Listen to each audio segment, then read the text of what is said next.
We are building the world's first 2.8 V6 turbocharged Vauxhall Adam. We did the impossible. We got the engine in the bay with minimal chopping and a set of custom engine mounts. Listen, I'm going to be honest with you, right? Car fits pretty damn well, that. So getting the engine in the bay was the first problem.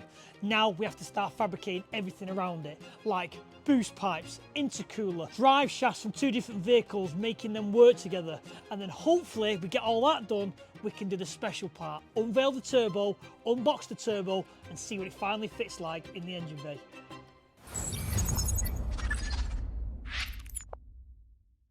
And these are the two drive shafts we are working with. This one is the Vauxhall Adam. Obviously I've chopped this end off, but we only need this end, which is the end which goes to the wheel. And this is the Vectra VXR, which we only need this end because that goes to the gearbox. We need to join these two together to make a one-piece shaft. And how we're going to do that is, we're going to take this shaft and then we're going to bore the middle out. So a cross section, it will look something like that.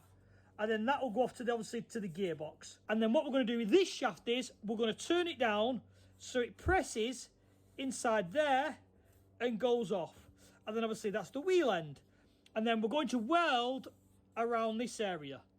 Yes, it's not going to be a permanent fixture. Yes, it's not going to be super strong, but it will do for mock-up to put some miles on this car and to technically get a one-piece shaft to send off to be made.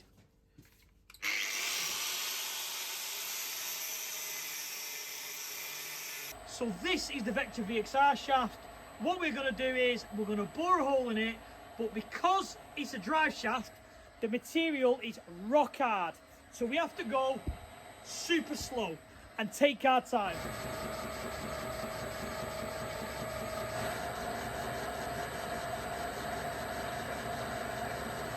So we fully bored out the internal shaft now off the Vectra VXR, as you can see. Now, the internal CV joint has all the in and out play, which allows the shaft to move up and down on the full articulation and have some play. So what we do is, we line up the two shafts together. I always mark the most inner point of the CV joint, and then I pull it out, and I mark the most outer point of the CV joint, and then I measure that distance and put this shaft when all the load is on the wheel, so all the weight is on the wheel, bang in the middle. So to show you a bit more visually, that's now the Vectra shaft fully pushed in, which is on that scribe line. Fully pulled out is on that scribe line. So you put it halfway in between. And as I say, that's 40 mil, and then that there is the halfway mark. I've bored that hole there 30 mil deep. So that means I need to add 30 mil there, so I can press it inside that shaft. So cut this off, machine that down, and then it's ready to press in to that shaft. And here are the finished two pieces. Vectra VXR end bored to a hole, Vauxhall Adam end machined down. All that's left to do now is press them two together, heat it, tack it, get it fitted on the car. So as you can see, Vectra shaft, Adam shaft, bored, machined, pressed in, heated and tacked, and we now have a working drive shaft. We're going to crack on with the next jobs, and who doesn't love a giant front mount intercooler and a set of massive stainless boost pipes? So let's crack on with that job. And this is what we are starting with. eBay's finest intercooler. It'll do the job for what we need it to do. Somehow this lot's going to weld itself together and make all the pipe work. And then just some lengths of silicone holes so I can cut it to size and make it all fit. We're still waiting on a turbo. We think we've picked one. And just wait till you see it, because it's going to make that turbo look like one of a smart car. So let's get all this welded together and somehow on there.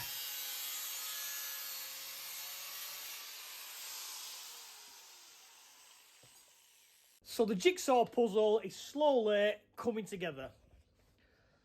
So we've mounted the intercooler, we've just trimmed out the crash bar, we've welded two brackets on top, just so that's in front. There's loads of room behind the factory bumper, and then I've started making this boost pipe, which comes off, goes down in that direction, and I think I'll have some kind of blow-off valve in this area. So now I've got to bring this pipe round and up and into that area.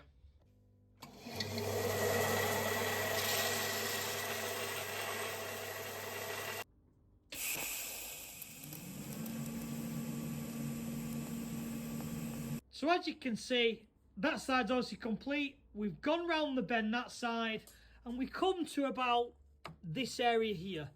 And the reason why I've stopped is, I still don't know where the turbo is going to sit in this location until it arrives. So that's that bit of fab work done.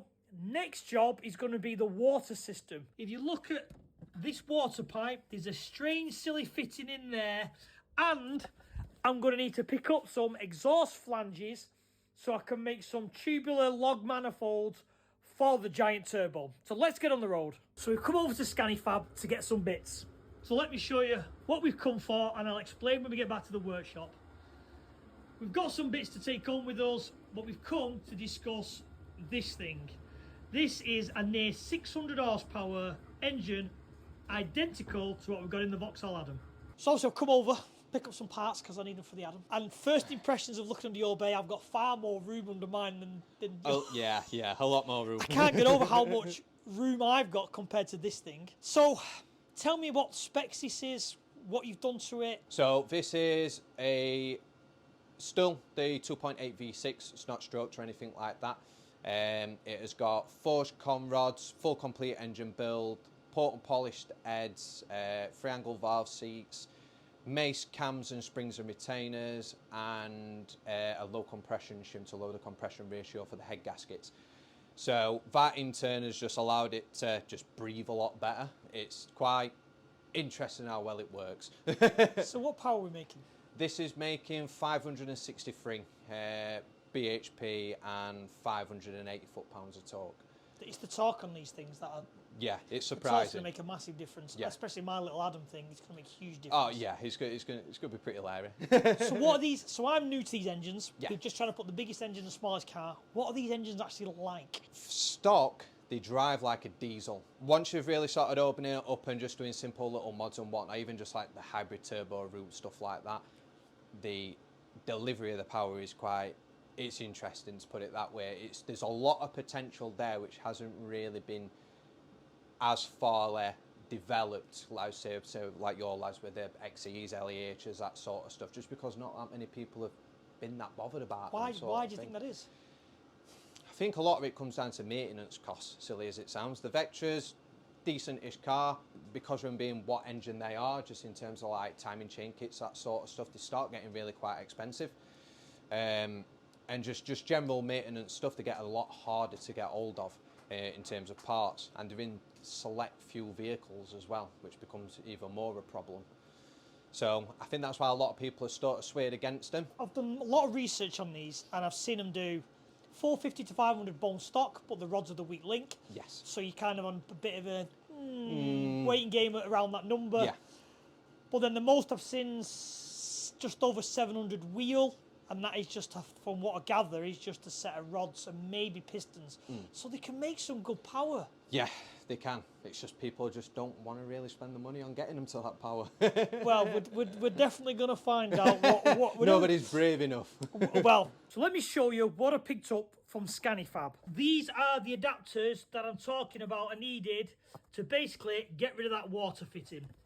So first on the agenda, before I start, the main two water pipes are the two heater matrix pipes, which are at the back, if you look just there and there, for obviously for the in-car. But then if you look just down there, that cut pipe there is the heater matrix pipe for the engine.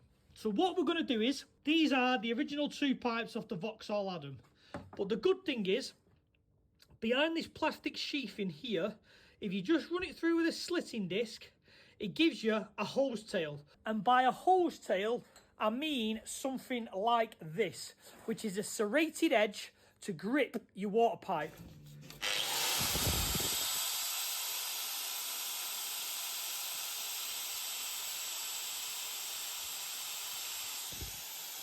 So we've cut off the plastic kind of retainer thing, and if you can see there the bumps, that's obviously the hose tail end. So in theory you could take this rubber pipe off and just use that with a new piece of pipe and just put a Jubilee clip on. But what I've done is I've rotated the pipe.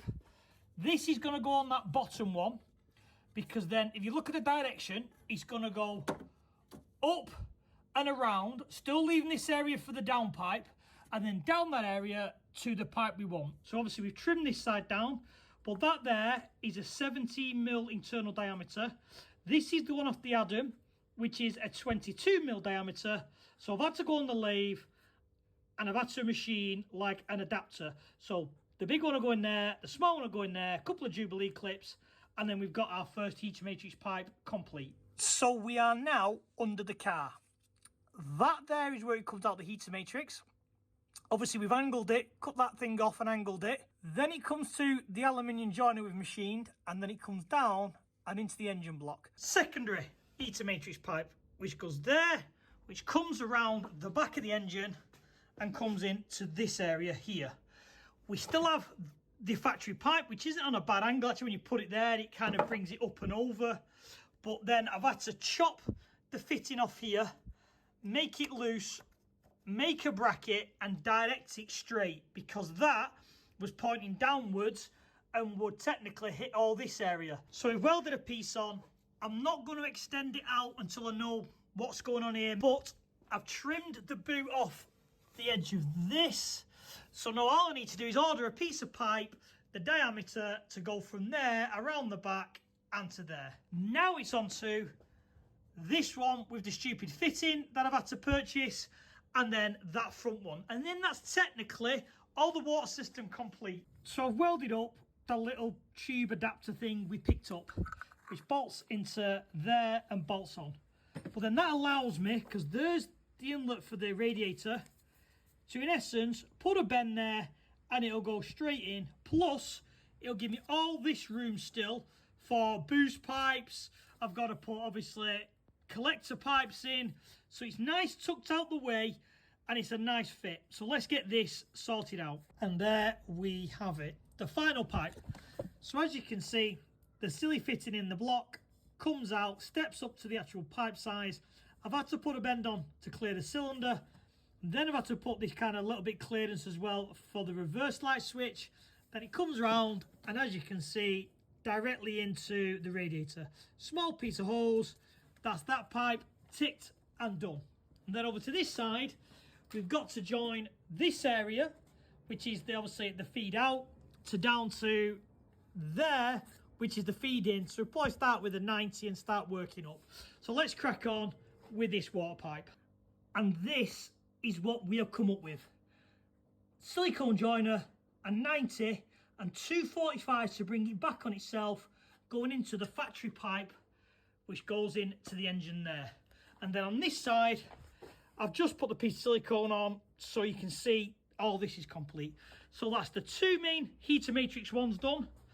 It's the two main radiator ones done. I've put two giant 12-inch spout fans on.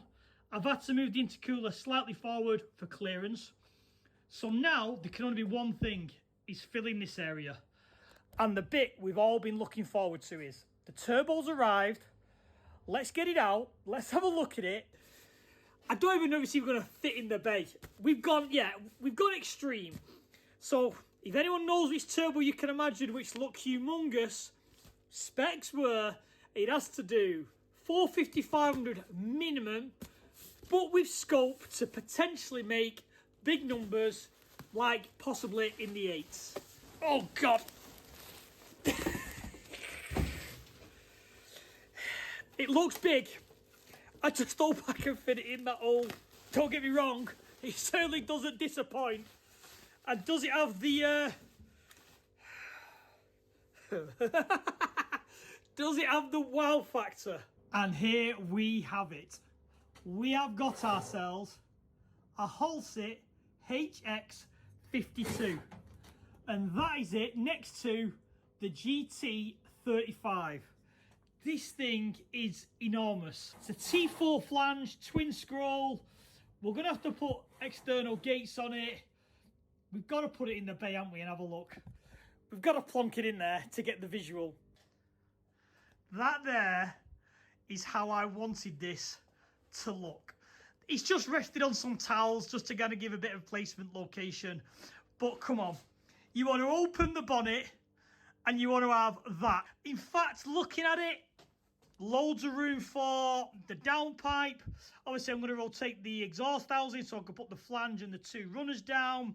That'll turn so I can get it down in this area to get a boost pipe through. I can't believe there is more room in a Vauxhall Adam engine bay for giant turbos than there is in the actual factory cars in the Vectras and the Saabs. So with all them jobs now ticked off, it now comes down to installing this humongously silly turbo. If you like this type of content and you're enjoying this series, please subscribe, please like, and also please leave us a comment. So I'll sign this video off. Please join us for the adventure for the next video because we've got to cram a lot of stuff into a small amount of area. So take care guys, and I'll see you all on the next video.